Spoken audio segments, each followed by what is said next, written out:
Port Blair, Andaman की capital, जहां मिलेगा आपको अज्योर ब्लू समुंदर, एग्जॉटिक आइलैंड और एक दिलचस्प कॉलोनियल पास्ट।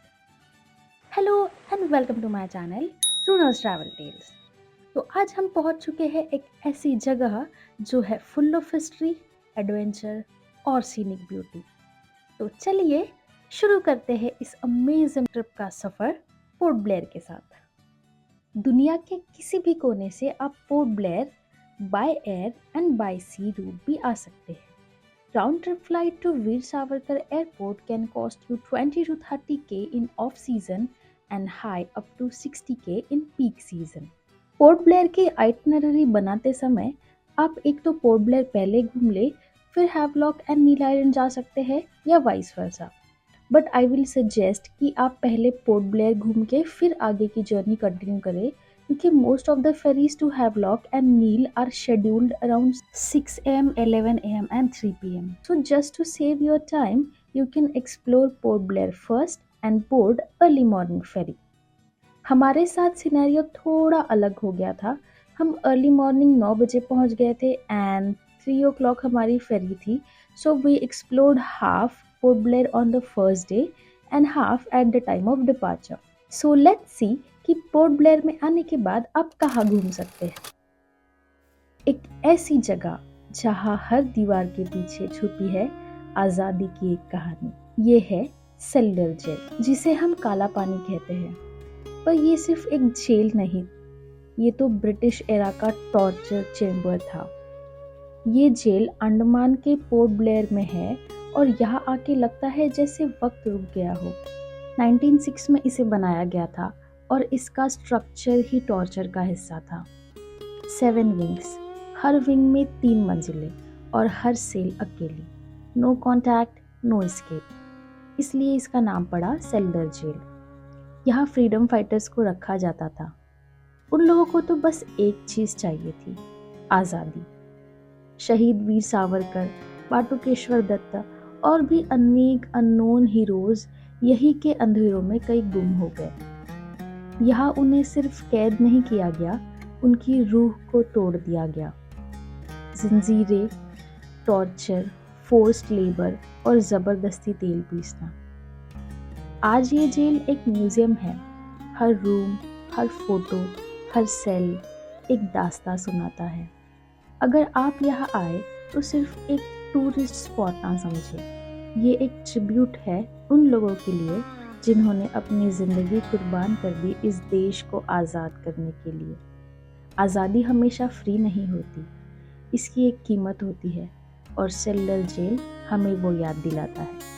सेल्डर जेल में लाइट एंड साउंड शो भी होता है, जिसकी टिकट आपको ऑनलाइन उनकी ऑफिशियल वेबसाइट से ही मिलेगी। इसकी टिकट्स ऑफलाइन नहीं मिलती एंड उसके स्लॉट्स होते हैं, बट टिकट्स में सोल्ड आउट क्विकली, तो आपको कंटिन्यू चेक करते रहना पड़ेगा।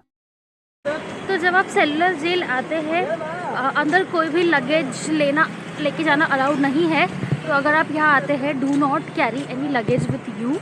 आप बस हैंड बैग, ये सब चीज़ें लेकर जा सकते हैं। अंडमान सिर्फ अपनी कॉलोनियल हिस्ट्री के लिए नहीं, बल्कि सीरीन नेचर के लिए भी फेमस है। तो अगली जगह हम जा रहे हैं, वो एक परफेक्ट लैंडस्केप है to relieve stress and get lost in beauty of nature. Chidiya Tapu beach.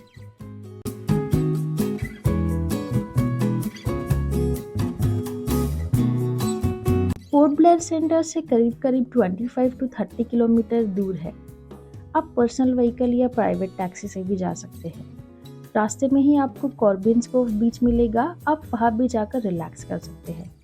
But time constraint की वजह से हम डायरेक्टली चिड़िया टापू चले गए टू वॉच सनसेट। चिड़िया टापू is also famous for bird watching. You'll find exotic birds, dense mangrove forest and calm beach vibe that's perfect to unwind. चिड़िया टापू के पास ही एक बायोलॉजिकल पार्क है जो आप देख सकते हैं, पर ये 4 बजे बंद हो जाता है, तो मेक श्योर कि आप 4 बजे से पहले वहाँ पहुँचे। And big warning, Andaman has unpredictable weather, so make sure to carry umbrella और रेनकोट, अदरवाइज आप भी ऐसे फंस जाएंगे। तो आप देख सकते हैं बहुत ही तेज़ बारिश आ गई है। Suddenly the rain has started. Let's go. Oh my God, oh my God, it's so scary.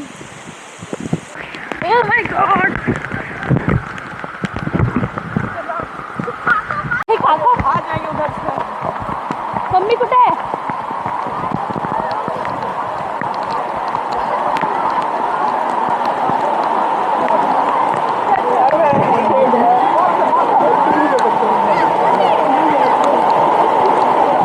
Anyways, जितना अनप्रेडिक्टेबल ये वेदर था उतना ही हमें मज़ा आया इस अनफिल्टर्ड एंड अनप्रिपेयर्ड मोमेंट को जीने का। एंड अंडमान आइलैंड से बहुत सारी यादें लेकर अब समय था घर लौटने का। नेक्स्ट डे हमारी फ्लाइट थी, so we were on the way to our home and came across this historical place one should must visit when in Port Blair, जो है पोर्ट ब्लेयर का फ्लैग पॉइंट। क्या आप जानते हैं, पोर्ट ब्लेयर का फ्लैग पॉइंट देश के सबसे ऐतिहासिक स्थलों में से एक है। यहाँ 30 दिसंबर 1943 को नेताजी सुभाष चंद्र बोस ने पहली बार आज़ाद हिंद सरकार के तहत तिरंगा फहराया था। ये वही पल था जब उन्होंने भारत की आज़ादी का ऐलान किया था, ब्रिटिश हुकूमत से बिल्कुल अलग। आज भी यहाँ भव्य झंडा वंदन होता है और पूरा माहौल देशभक्ति से भर जाता है। तो आप भी जब अंडमान आए इस ऐतिहासिक जगह को ज़रूर विजिट करें। तो अब समय था हमारे घर लौटने का, तो हम हमारी गाड़ी में बैठ गए एंड पोर्ट ब्लेयर का नज़ारा देखते देखते अपनी शटल वैन में अपना सारा लगेज लोड करके हम निकल गए वीर सावरकर एयरपोर्ट की तरफ। तो अभी हम स्वतंत्र वीर सावरकर इंटरनेशनल एयरपोर्ट पे खड़े हैं एंड यहाँ से हमारी फ़्लाइट है back to Chennai and Chennai से train for Nagpur. So it's time to say good bye to Port Blair and hope we meet soon, like in Port Blair. So it was nice. So finally we are concluding our trip here, and it was nice spending the quality time here on Port Blair in Andaman Island, and I am looking forward to visit here soon. So thank you for watching this video till end. If you like this video, do not forget to like, subscribe and share. And also comment में बताइए आपको कौन से questions हो या फिर आपको कौन सा पार्ट पसंद आया। If you have any doubts regarding your Andaman trip, you can just feel free to ask me and drop in the comment section. तो तब तक के लिए tata, bye bye, goodbye, सत श्री अकाल, बाय बाय।